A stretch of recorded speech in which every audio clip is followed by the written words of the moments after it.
Command Point is running a Kill Team Grand Tournament July 12th and 13th at Millennium Games in Rochester, New York. This will be a 32-player, 5-round Kill Team event. You can find out more information and buy tickets at the link below. Command Point is sponsored by Crossfire Games. Use code CommandPoint25 at checkout to get 5% off your next purchase. Link in the description.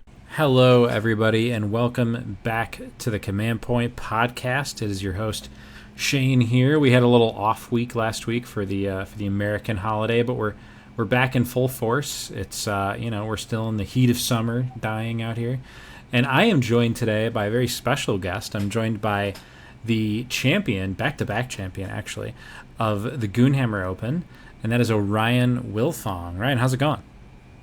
It's going good. I'm glad to be a very special guest. Very excited to be here as always. Yes. I mean, I don't want to say that every guest isn't a special guest. Truly every guest is special, but that does include you, Ryan. Yeah, the doctor tells me I'm special too.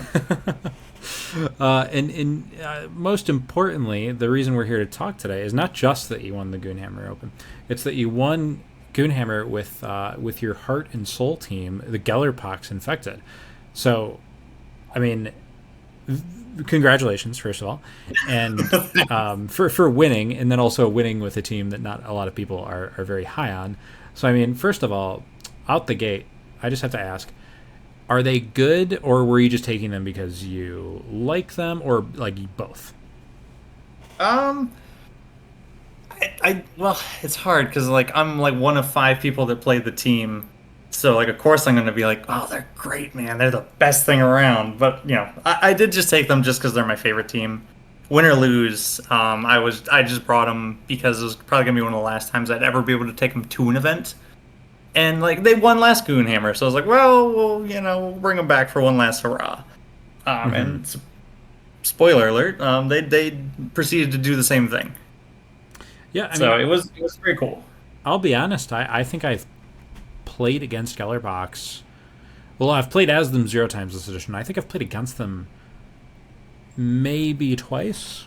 They're not particularly popular, like you said, and a lot of the people that did own them, or do own them, have been sort of turned off by the changes from the new edition to them. So, I mean, very cool to see you doing well with them. I mean, I think it's the first I've really seen of a larger tournament where the team has found some success. So, I mean, first of all, I guess looking at the team last edition compared to now, aside from the feel no pains and stuff, what are there big playstyle changes? Are you playing them the same, just like hard mode, or is it a different feeling to playing them? It is slightly different. Last edition, you really could kind of hunt down your opponent with the big hulks, get in their back lines.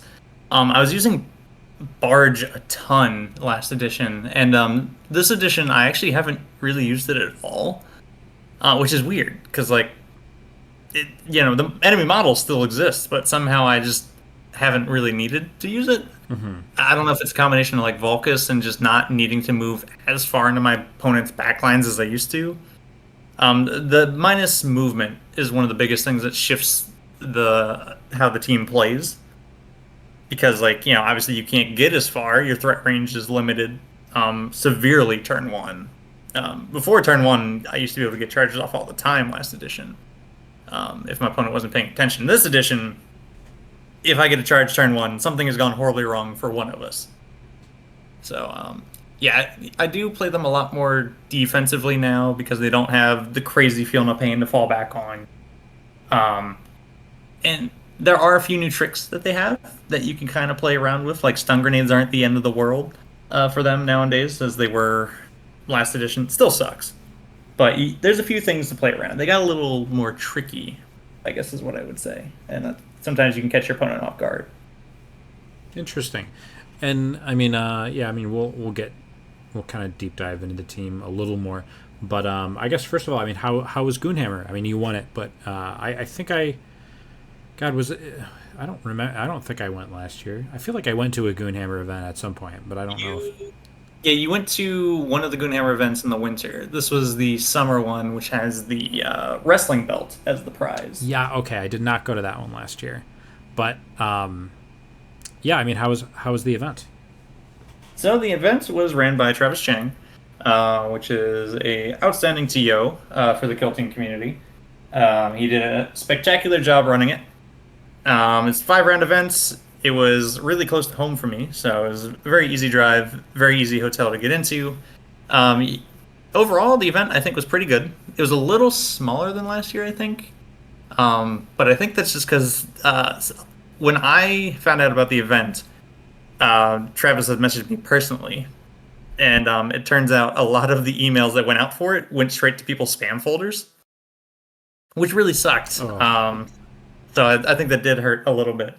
But we still had a good showing. It was, I think, like 20, 22 or so people. And some good competitors overall. All of my games, stellar opponents. I didn't have problems with anybody. I myself also played on a clock the entire day because I had way too many miles to move, and I didn't want to waste anyone's time. This was a cash tournament, and I never want to cause problems in that sort of scenario. So I've learned my lesson from previous tournaments, and I will pretty much be playing on a clock for most events. But it went well. Time was never an issue for any of my opponents, and I couldn't be happier with the result. Yeah, I mean, I've personally been forcing myself to play on a clock a little bit more often. Partially for my own, the yeah, I've heard this from a lot of people, and I totally agree that like you feel a bit of responsibility on your own end of like, oh god, if I take a long time, or if it even feels like I'm taking a long time in my own head, I'll feel like I hope I'm not like messing this game up by taking so long. So I mean, I've really enjoyed playing on a clock, doing it, especially like because I was playing higher tech for a bit, and there's just a million ways that you can play a game with higher tech, and it can be kind of overwhelming. And it's not like from a model count perspective, but I can imagine if I was playing a team like Gellerpox, I would feel the same way. Yeah, I originally was very against playing on a clock, and begrudgingly I adopted it a couple times. But in recent years, I've really come to appreciate it, and honestly, my games have been more fun on clocks overall because I don't overthink a lot of things. Now that I'm used to it, it's like I don't overthink it. There might be a better play, but also that is true for my opponent as well. And we're both kind of making the best of the scenario with how we're setting up and playing fast, but not playing the most actual 100% optimal game because realistically, that's not how the game should go.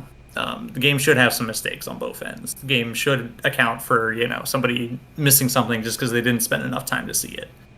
And that's kind of what I have enjoyed about it. Not saying like it has been detrimental to my opponents or anything like that, but it just adds an extra layer of competitiveness, I would say, that I enjoy. Yeah, but of course, I asked my opponents first to make sure they were okay playing on a clock, because also some people don't do well with that. Yeah, I mean it's I've been fortunate in that my scene that we're like in the Great Lakes region, we have they're pretty open to clocks. Everybody that I've played with, I've never seen anybody that was like anti-clock. I feel like I used to see it more often like as a like a stance, like you said, like you used to be kind of against it. I feel like I used to see people against it, and it's more rare nowadays. I think it's been more widely accepted. Which I'm happy about. Like I said, I feel like my games always feel really good if I'm playing on a clock. I definitely get more impulsive when I'm on a clock. I see the time ticking, and I'm like, forget it. I'm just going to do this, and I make a move and I hit the button, which is definitely, I guess in that sense, maybe I play worse, but I think probably everybody plays that way when they're on a clock to some extent. And it guarantees the game keeps going, and everybody's on an equal footing, I guess. Yeah, you get into some wild scenarios when both players are kind of playing on the time clock, though, which I've very much enjoyed. We'll get into it a little bit later, but one of my games versus Raveners was the wildest game, and I think both of us were very keen on hitting the clock to make sure we weren't wasting time. and it got to a point where there was 2 fight actions the entire game, um, which was when we looked back like, what happened? What did we do? Yeah, I mean, that's Ravenous. There's only 5 of them. So, I mean, you fought almost half the team there. Yeah, almost, but not even. Yeah, I mean, so I guess let's talk a little bit about Gellerpox. I mean, I've actually I've pulled the rules out in front of me just because I know I'm going to have questions to ask, and I don't have a lot of experience with this team. But I mean, so obviously they're a melee horde through and through.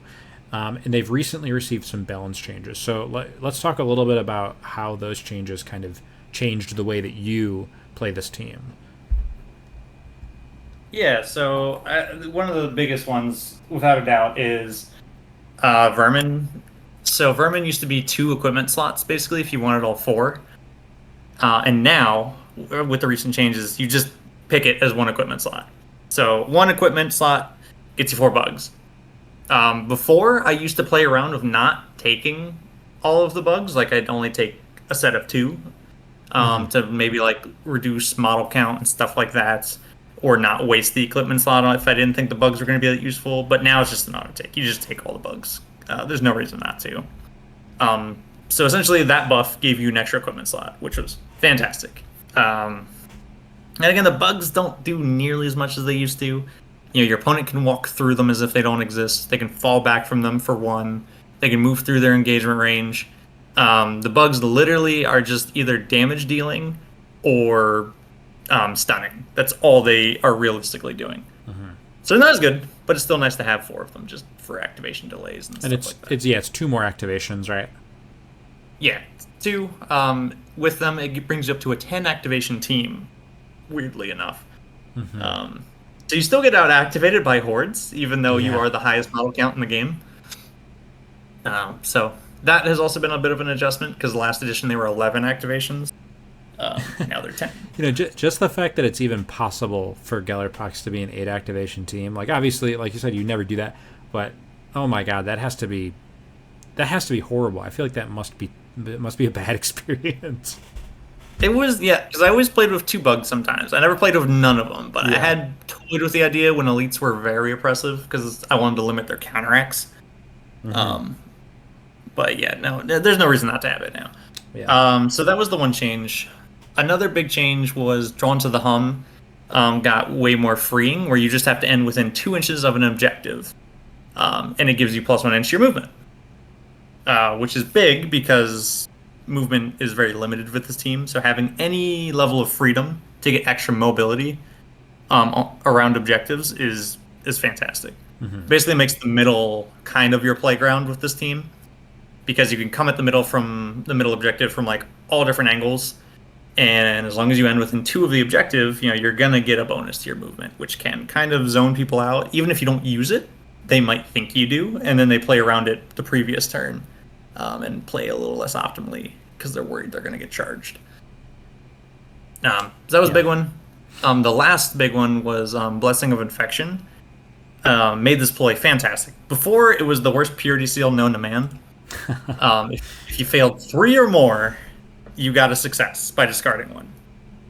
Now, it's a double-edged sword where you can fail 3 and get 1, or you can succeed 3, and if you discard 1, you get a critical. Which opens up a lot of interesting lines with in between, like guaranteeing a crit in some cases, or with Thrice Cursed, you can kind of give him rending and play around with that a lot more than you used to be able to. So those are the main changes that really kind of broke open some pathways to just have unpredictability, because ultimately a team does well based on how unpredictable it can be, in my opinion. And I think Gellerpox got a little extra level of that. Yeah, I mean, you said that they seem a little more Trixie than before. So, like, can you elaborate a little on how they feel more Trixie? Because I can imagine for a lot of people, they look at the stat sheets and they just see big blocks of wounds, and you got your little guys, and then you got these big giant monsters that, in their mind, maybe just run forward and kill stuff. But like, what about them is actually Trixie that doesn't jump off the page, I guess? So one major thing, and it came up in the events as well. People don't realize that Hulks can throw grenades.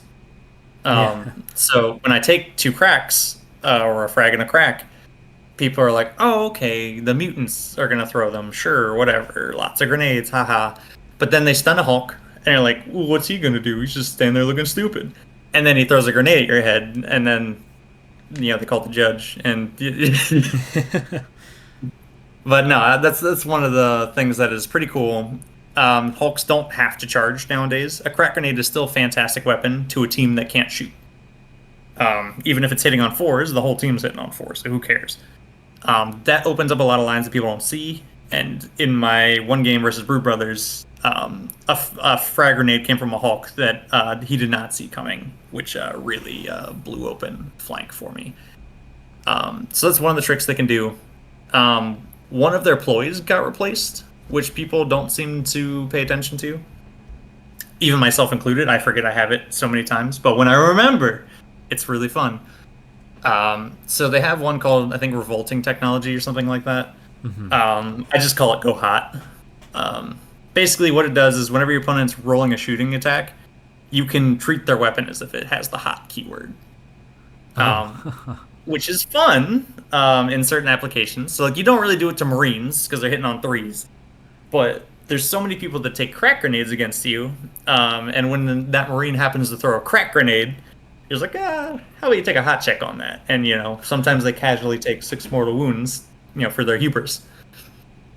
Wow, I didn't even know that existed. It's fun.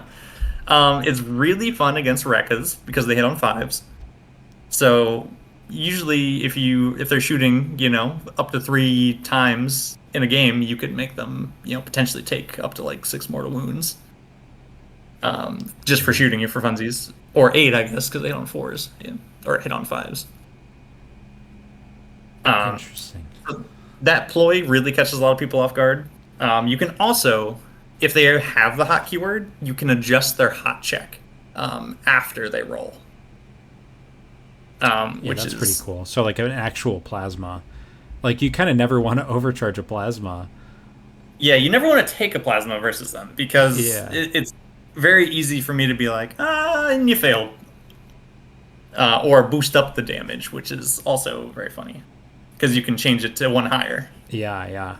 Wow. So that's a little trick that I like. It's a counter to the crack grenades. That ploy replaced Pollute Stockpile, which used to be you spend a CP to make equipment cost more. That Pollute Stockpile got moved to the equipment phase.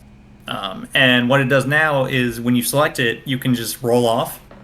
If you roll a 7 or higher, you just remove one of your opponent's equipment. But if you roll under, they remove one. So someone always loses an equipment, but sometimes I get to choose. So how often do you take Polluted Stockpile? Because that's one where I can see, like, it is you, against certain teams, you could take it, and it's like you just coin flip, and then if you win the coin flip, you can just, like, totally neuter certain teams that, like, really lean. Like, I can imagine playing Jaegers or something, and my knives go away, my plasma knives. So is this like are you taking it frequently, or is it just like a once in a while you'll bust it out? I'm trying to think. In the Goonhammer events, I think I took it every game. Okay. And my philosophy used to be I never took it. Because I was like, oh, well, we're just always trading in equipment. Yeah, maybe sometimes I'll get lucky. But I kind of flipped it in my head now, where I'm just like, yeah, they're always losing equipment, and mine suck. So anything I get rid of from them is a bonus. I don't care who chooses it, which happens to be true for most cases, because if I roll and I get the roll off, it's great. But when my opponent has to choose, all of a sudden they like shut down and they don't know what to remove because everything they planned for, right? They took all of these with the intention of using them. So then you get to see kind of which one they think they don't need, and then sometimes they psych themselves out because they're like, oh, well, I need this one, and then, ooh, but I need this one. And then they pick the wrong one. Oftentimes they pick the one I was going to get rid of anyway. in the Goonhammer event, I only won one successful roll off where I got rid of acid blood from Raveners. Because I don't like that. I don't like that at all. Yeah. The rest of them, my opponents removed their things.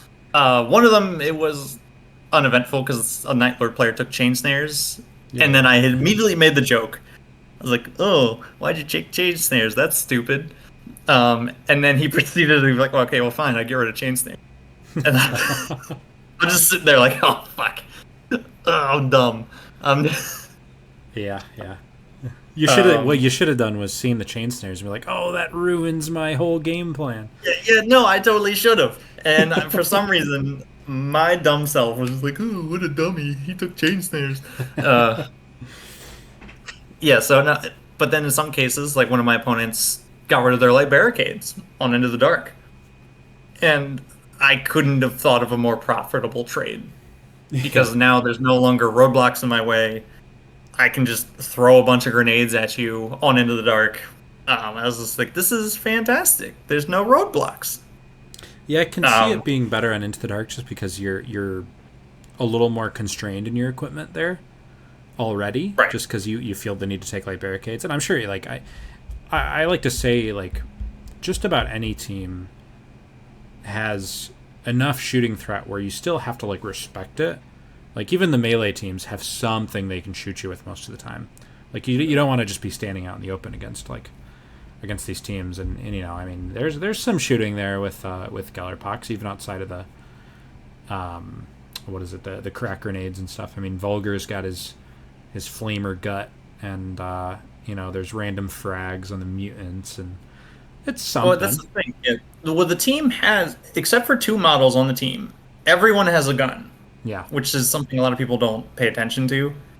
They're short range, but they're not bad guns overall. Yeah.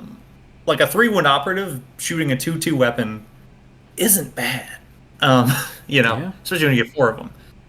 And then, like I said, Hulks have grenades. So, like, you know, if you stun a Hulk, but you're standing out in the open, he's still going to chuck a grenade at you. Yeah. And so are you taking Sludge Grubs then for your vermin? This tournament, I took every equipment.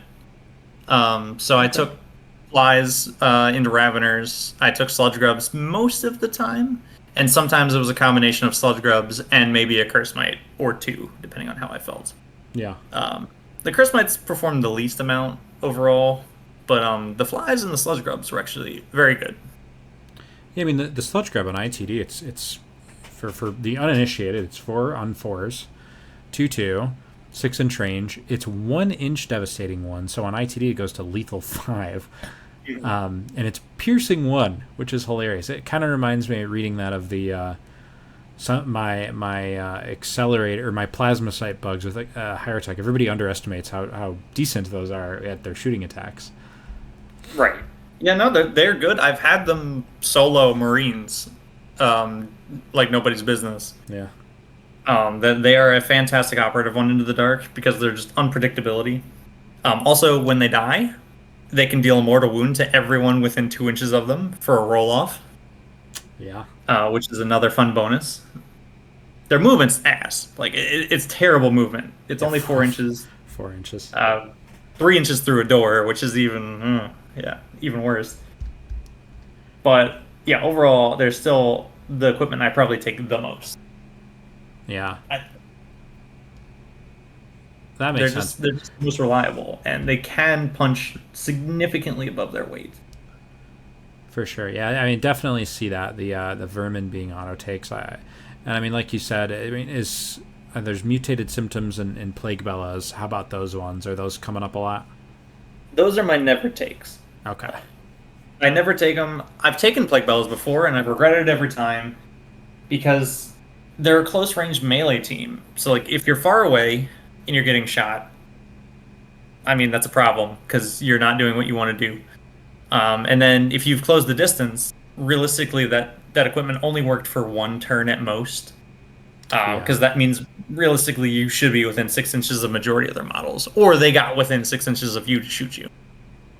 So I just never get that one to work for me, and even when I do, I don't roll a 3. It's very conditional. Yeah, it doesn't Mutated seem great. Yeah. symptom. Yeah, mutated symptoms. I want to use all the time, but I can never figure out because it's only once per battle. If it was once per turn, it'd be something I would take all the time. It'd be a phenomenal piece of equipment. But because it's only once a game and you have to use it during your activation, it has very limited play. Usually, if I would take it, I would take it to switch into, I think it's Vox Static, where you can minus APL bonuses from people. Because then you could charge somebody who has a +1 APL, remove it, and then, maybe they can't fall back as well and shoot you or something like that. But every other piece of equipment has just been a better choice. I would say it's my 6th equipment choice almost every round. Gotcha. And I mean, so I guess on the topic of the techno curses, so is it barrel warp or is it screaming rust spikes that you're taking a lot? I take both, probably about equal amounts.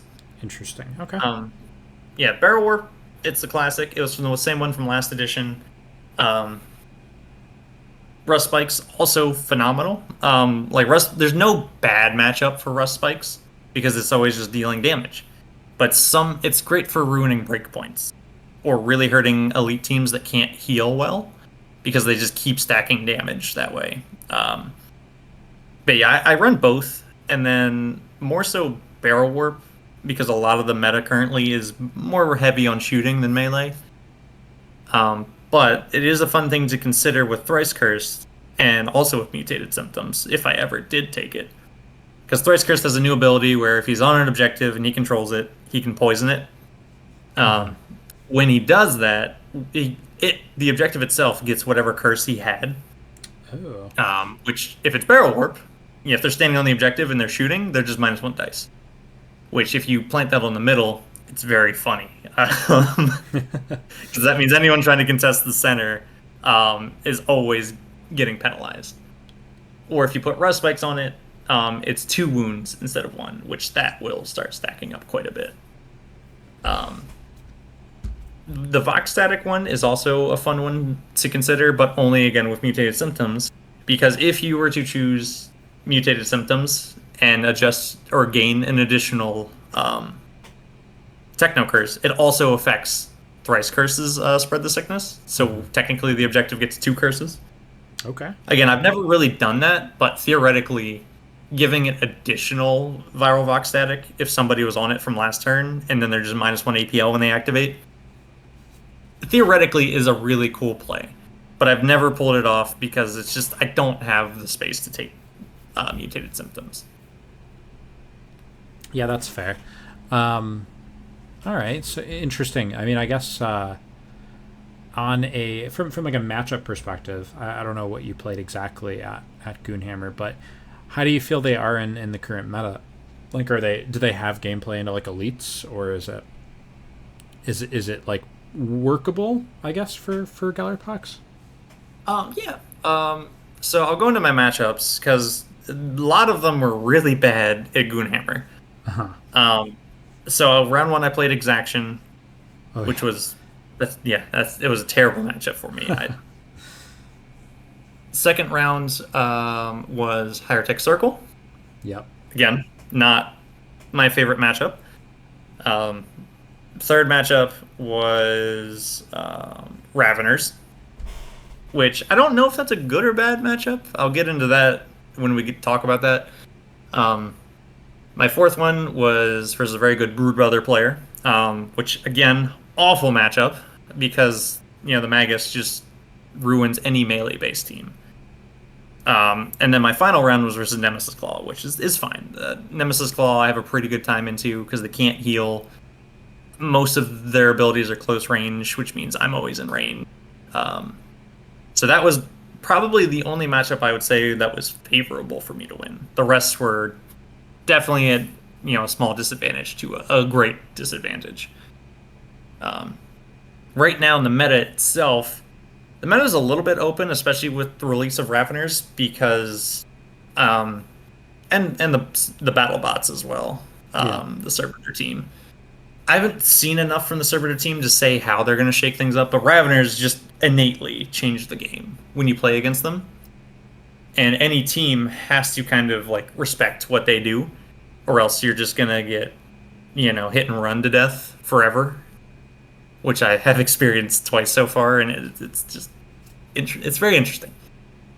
With them in mind, I think they are going to shift the current meta we have. But elites are a good matchup for Gallop overall. Plagues being probably the toughest of the bunch, just because they have a lot of healing. The rest of the elites are fine. A lot of the shooting hordes is usually where Gallop draws trouble from, like Sanctifiers, Brood Brothers. I guess occasionally Vanguard if the board was open enough and they can really just start pelting you with those ceaseless shots. But yeah, overall, I think Gallop are right about in the middle. They can have some good matchups, they can have some bad matchups, and then they can have some really bad matchups. But if the meta ever goes towards a Goremonger meta, Gallop will eat that for lunch. Yeah, I can see that being a pretty difficult one for Gores. I've been playing them a bit, and doesn't sound fun chewing through 21 wound, 20 wound monsters that make you -1 to hit and deal a lot of damage themselves. But yeah, I mean, it is interesting. There's a few teams like that I've found where they're really like, they don't like playing against shooty hordes, which last edition were all over the place, relatively speaking, and this edition far less common, just based on the popularity, and it definitely it skews the way that I have to look at teams. I find, like, I mean, you mentioned the Battleclade. I actually think that Battleclade probably doesn't like being out activated, and fortunately, I feel like most of the teams that people play nowadays are not more than 10 activations. They exist, of course. You're going to run into some good players playing Brood Brothers. You're going to run into some good players playing, I don't know, Chaos Cult occasionally. Is that Exaction has a high count as well, which yeah. blew my mind. I did not realize they were activating that many levels. Yeah, they're definitely an anti-melee horde. I don't even... I did have to play against Exaction at Adepticon when I was running Felgors, and it's it's kind of a nightmare to play against. But I always get the vibe when I play against Exaction that as hard as they're making my life, I feel like just the way that the team itself is making it hard for the Exaction player. Like, if you're playing Exaction, just everybody in the game is just having a kind of a rough time. But yeah, it is a team I'm looking forward to in the future, because I kind of want to try it. Maybe I'm just a masochist and I just want to feel that pain, from the other side of the board. But they're kind of like a short range horde, which is, I wouldn't say melee horde, but they're definitely like a short range semi horde, something like that. Yeah, they're just weird. They're in their own little niche bubble of smacking people close range, shooting into melee, having all these cool rules, but somehow they just don't work. I don't understand. Yeah, but okay, yeah. So Gallop they do fine into elites. The matchups sound interesting. I gotta ask, with the 5-inch move, are you less excited to see Into the Dark nowadays, or are you still fine with playing on Into the Dark? It depends on the matchup and the boards. Like, some of those really big death hallways are not so great for Gallop. The ones with the short doors on the edges and the long open spaces. Playing against a team that has, any form of seek kind of just like turns those hallways off, and then you have to play on the other 2 areas of the board. I don't know. Into the Dark used to be really great for the team, but the door tax is huge. Bringing Hulks down to a 4-inch charge. I don't hate it still, because it does give you some lethal 5 opportunities of frag grenades. Obviously, it gives you more places to hide. You just have to get a little more inventive with your gameplay now. Like, surprisingly enough, I played against Brood Brothers, and turn 1 counteracted with Gallop because I got a little crafty with it. Interesting. Which, I've never done. I've never counteracted with Gallop. Yeah. But because they out-activate you, I was like, well, I'm going to put a Hulk on engage, and he's going to get an extra 2 inches of movement. which ended up putting him against a door that my opponent didn't expect. And then turn 2 he went crashing on through. Yeah, yeah. I like that. Yeah, so like there are some things you can do to get around it. Obviously, like you have to take barricades and sometimes even heavy barricades if you want to do the correct things for those. Um, and you usually always have to take like a pre-game scouting dash to make sure you can get a door open somewhere. If not, you just get stuck behind doors, similar to like how Rekkas are, where if they don't open a door turn 1, they're really gonna struggle. Yeah, and I've noticed when I was playing Jaegers a little bit, I I found a way to like appreciate having bad equipment because it gives you never like you can always take what you need from the universal. Like sometimes when you have good equipment, it's like, oh man, I want to take this and that and this and that, but I also want a heavy barricade and I want light barricades. And when you're playing Jaegers, like that's the kind of team where it's like, hey, all my stuff sucks. I'm never gonna have this problem where I'm having to fit something in usually. And I obviously Gellerpox has a couple auto take, borderline auto take equipment, so it's not like that bad. But I feel like you're probably not feeling the squeeze, I guess, so much when it comes to Into the Dark. I do if I want to take Pollute, but then I also remember that my opponent has to feel the same squeeze if I take Pollute, because then we're both in the same boat. I'm just putting holes in it is the difference. Yeah. And then we both are missing something. But yeah, the other equipment sucks, so it is nice to just be able to use crack grenades and barricades, and if I want ladders, I'll choose them. Because you still have the scouting phase as well to get some of that extra stuff. Because realistically, I'm not using dashes all that often with Gellerpox, because you play a little more cagey since you have limited scoring options for turn 2. Right. Interesting. Okay. And I guess I want to touch a little on this is a seek and destroy and security team. So I assume you're going security most of the time, or is there like storm objectives getting play a lot? Yeah, I think you got it right on the money. Most of the time, I'm doing security. I've done all of the Tack Ops for security. There's not one that I don't play. Really just depends on how I'm feeling, and if I think I can pull it off, I'll go for different ones each time. I try to stay away from contain the most, just because I always feel like it could be a good idea. You play in your back lines. You don't let them break through with all the big hulks, right? You just play keep away, and kill anyone who comes into your back lines. But then I found like you're not really scoring points, and then sometimes you don't get to catch who comes into your back line, just because you have very limited movement, very big bases, or you just can't. You don't have the reliability to kill somebody who gets in your back lines, which is one downside Gellerpox have is you can't really control who you kill. Models will die from your opponent. You just really don't get to say which ones, because everyone hits on 4s for the most part. Yeah. And honestly, on the topic of contain, I've really soured on it. Over time, I've played a decent amount of security teams at this point, and it just feels like I hate the gameplay of when something goes wrong, it goes very wrong, and I feel like that's how it usually goes with contain. Like, there's usually one little area where they can slip through, and it's just like no more points rest of the game on Tack Op, and it just feels terrible. Yeah, I'm a very spiteful man when it comes to contain, because if I see my opponent take it, I will move heaven and earth to deny it. Not because I need to. They could score 6 on it and still lose, and I will not care. I will deny that thing with every fiber of my being, just because I can. And also, I think in the world of like Tack Op theory, I think you could make the argument that you can deny contain in very efficient ways where you're doing other stuff too, and you just happen to be denying contain. So it's like even more of a no-brainer. It's not like running out to a confirm kill token just to deny that, like where there's nothing else going on. Like contain is like go get their objective, and then you're also denying contain, and you're getting crit up, and so on and so forth. Yeah, it's just like if your opponent takes contain and you take storm objectives, usually you're gunning for your opponent's home objective. So it's just like, well, if I succeeded in my game plan, your game plan is now crippled, unintentionally. You know, if I just stormed your objective and managed to hold it by the end of the turn, I accidentally, without even knowing, destroyed your plan. You know, Yeah. which is just I try to avoid contain.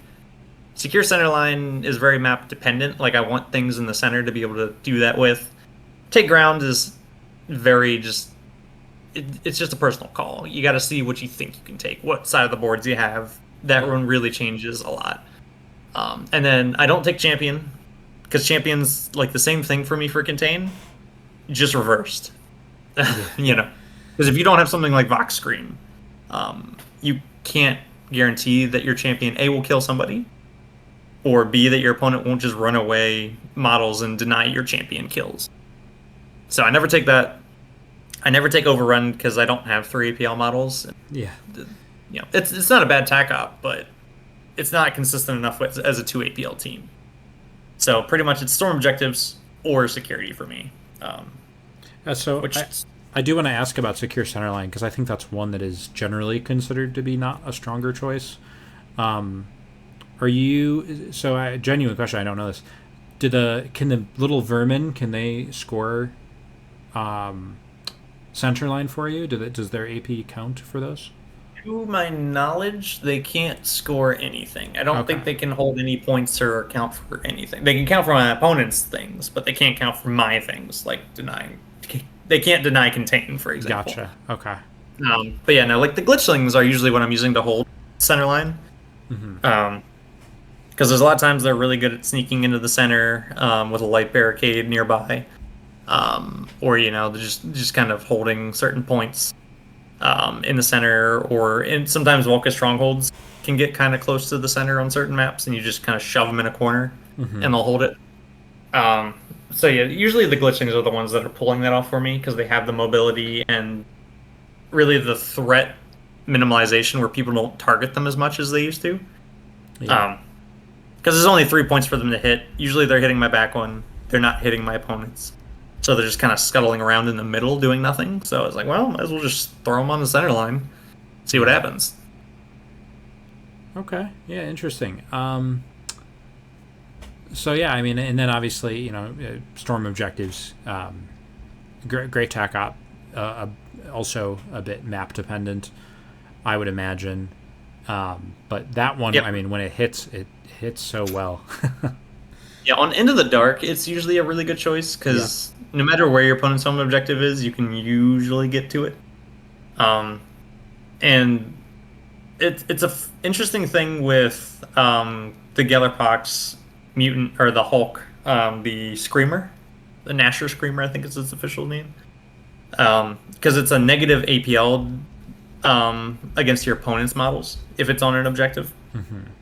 So usually, if you just charge in and kill a model on their objective, if they're like a 2 APL team, you're just gonna hold that objective immediately while getting a kill, which a lot of people don't see coming because it's like, oh well, we're contested. I'm like, no, we're not. So you get that, and then they have to shift that Hulk off of your point. And if it was poorly defended, you know, they're not going to do that. And then they waste too many resources trying to get them off, and then all the other Hulks fill in the next turn, and it becomes an easy like blender. Yeah.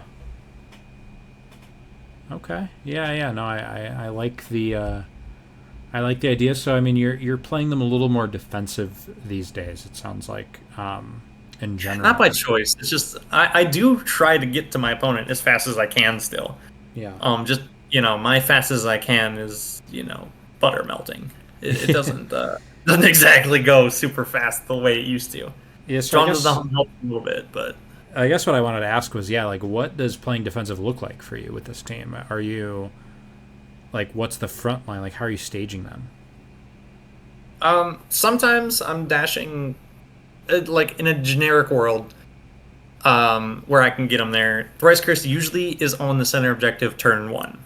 Okay. Yeah, so quote unquote defensive. He's usually on the objective so I can poison it turn 1. Yeah. This usually works on Volcus maps because there's always a piece of heavy there to hide behind. And then he poisons the objective, and then that forces my opponent to start coming to the center where there's already a threat.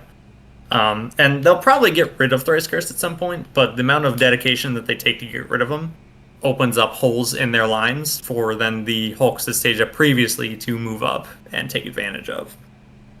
So really, it's always like there's one piece that I send out as bait, and everybody else is just kind of hanging out in my territory, waiting for my opponent to slip up. So it's defensive until my opponent makes a move, and then you just jump on it. Because eventually they'll send a melt into your lines to get within 2 of somebody. And then, yeah, maybe it'll get a shot off, but it rarely kills a Hulk. With like Barrel Warp, as an example, you can't kill a Hulk with Barrel Warp because the most you could deal, unless you roll crazy on your crits, is like 18. Yeah. And then, Hulk lives, everybody charges that one guy, and then uses that one guy as a spring point for the following turns. So it's just kind of like waiting and seeing what your opponent's going to do to you, and then you bounce off of that, and then go into their back lines or wherever you want to go. Interesting. So I guess is would you say Vulgar is usually the MVP for you, or is it someone? I mean, he's the MVP in my heart, man. He's got 3 heads, big old flamer. He's smiling ear to ear, like he's my guy. I would have imagined Bloat Spawn was your guy because that's old Slappy, right? Well, he is. Recently, he hadn't been putting in a lot of work, but I will say this tournament, he turned it around. He single-handedly crushed my Brew Brother game. He collapsed an entire flank by himself because he got in charged with 2 Brew Brothers, and then they just kind of stuck into him. They couldn't fall back. Yeah. And then he just slowly beat them down to the point where my opponent sacrificed his flank to like go support another area. But at that point, old Slappy had entire right side of the map just to himself. I was like, all right, man, he's chilling. He's on vacation. He's got an objective. He's here. He's having a great time. Yeah, yeah. But yeah, all the Hulks are good. They all have their time in the sun. Sometimes the Lumberghast gets like a triple charge on somebody and deals a butt ton of damage. Mm-hmm. Not in this event, but I had a Goremongers match where I had charged 3 Goremongers and just dealt damage to them individually. And then I fought one and killed him. One fought me and died. And then the other one fought me and killed me. And then I blew him up with the ploy. So one Lumberghast took out 3 Goremongers, which was just phenomenal. Yeah, that's real good.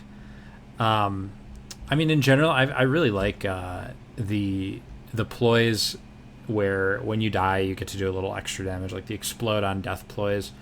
I mean, I've been enjoying those with Goremongers, and it's something that your opponent always forgets about. Like it's really hard to remember that on the other side. Like you think you've killed the guy, it's hard enough to kill him in the first place, and then they pop a CP, and living on 1 wound is now death.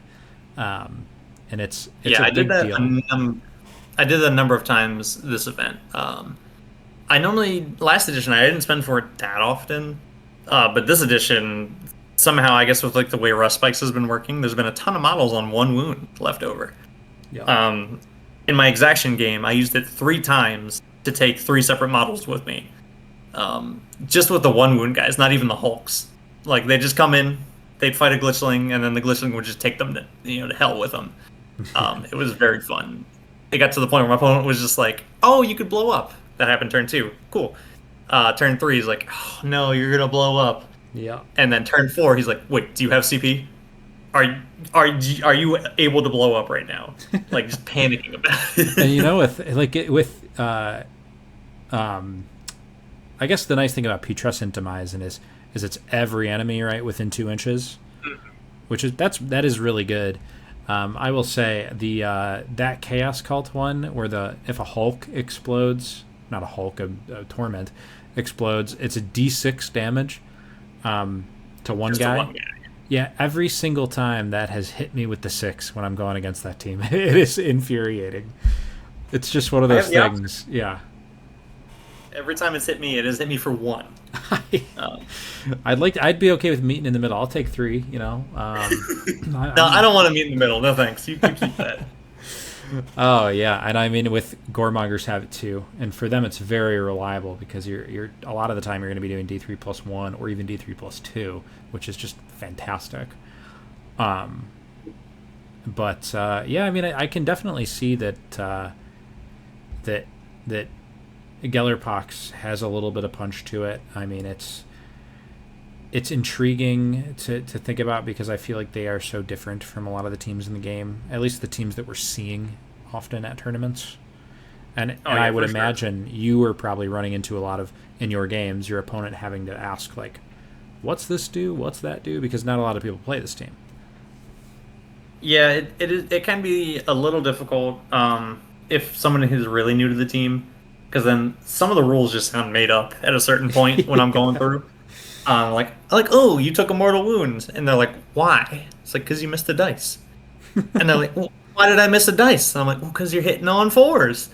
And then they're like, oh, I should have been hitting on fours for shooting. I'm like, no, that's not how it works. You lose a dice in shooting.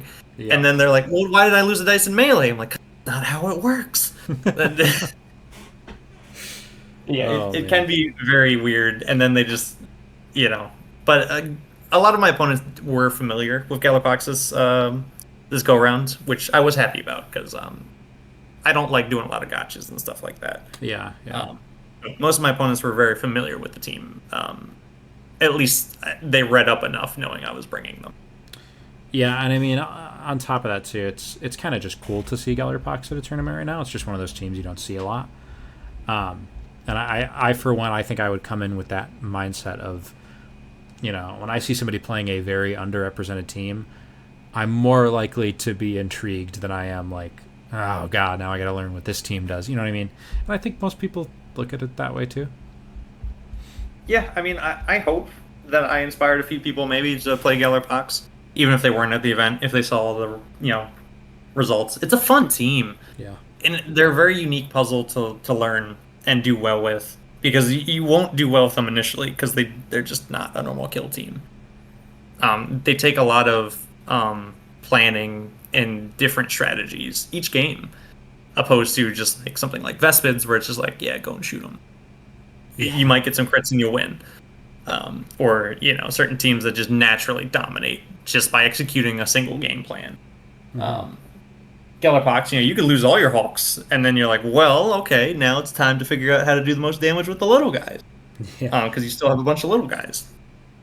That's happened in a lot of my games where I'm just left with little dudes, and I'm just scrounging for like points turn 3 and 4, which, it's its own little game.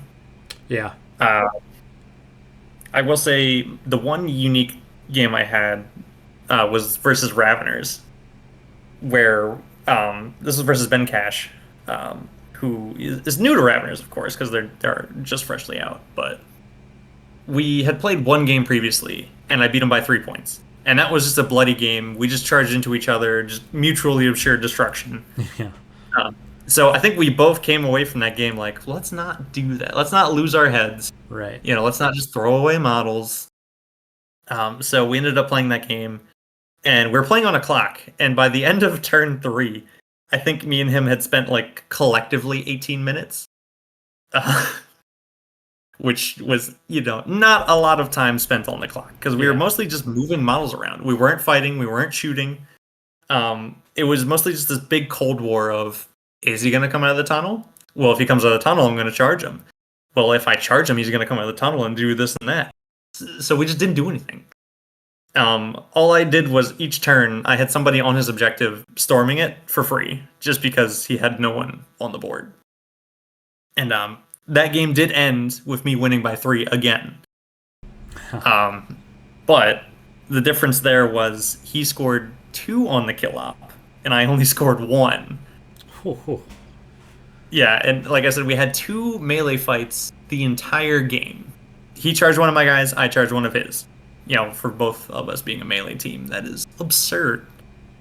Definitely one of the highlights of my tournament, just because it was the weirdest game I've ever played. Yeah, I mean, where we just... I was just going to cut you off just to...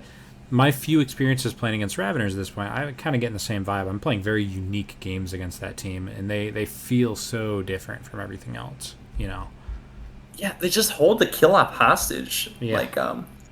And like at a certain point, Ben was just like, well, I'm going to lose this game, so how do I lose it by the least amount of points?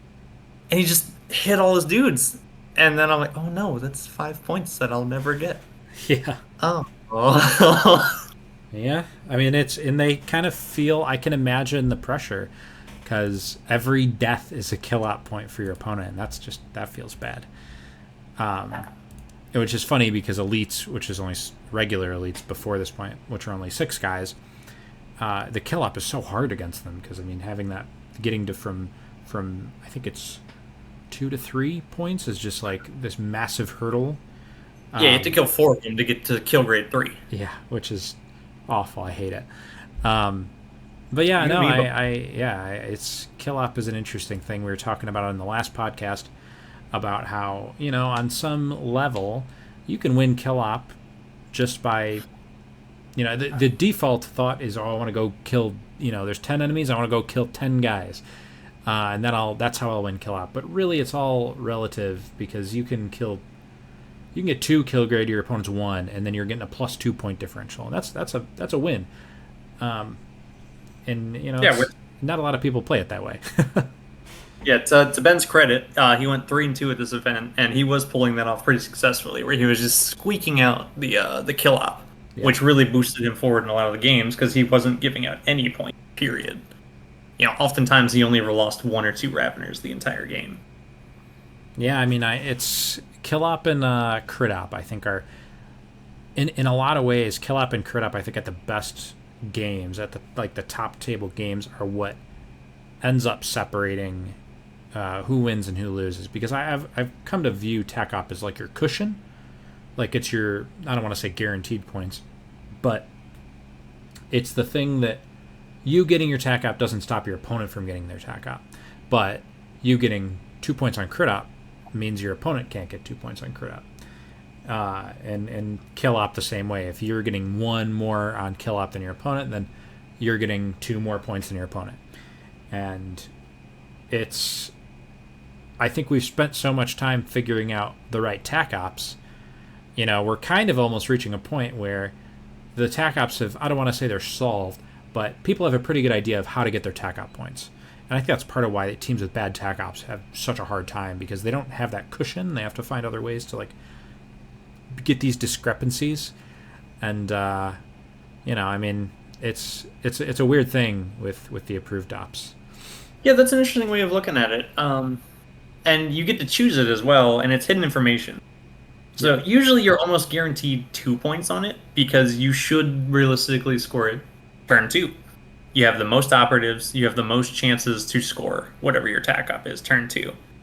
And that goes for both players, because usually your opponent cannot deny whatever your Tack Op is, at the very least on turn 2. So it's the only thing you're pretty much guaranteed minimum 2 points on, as long as you have somewhat of a semblance of a plan. Yeah. Which means, you know, you only have to get 4 more points to max it. And then if you choose your primary, well, that's 3 more points as well. Which is why I think Plant Beacons is the most dominant one, right? Because you can do it no matter what. It may not be a good idea, but you can max it. Absolutely. Yeah, I mean, like, if you have a top table game of, like, I don't know, like Phobos versus Void Dancers, and they both take Plant Beacons, and you know, they both get 6 on beacons. At the end of that game, what won you the game is not going to be the beacons. It's going to be the ways that you won the other 2/3 of the scoring, because the beacons were. Yeah, you both sacrificed 6 APL. Yeah. To score those points, and then you both chose it as your primary, likely.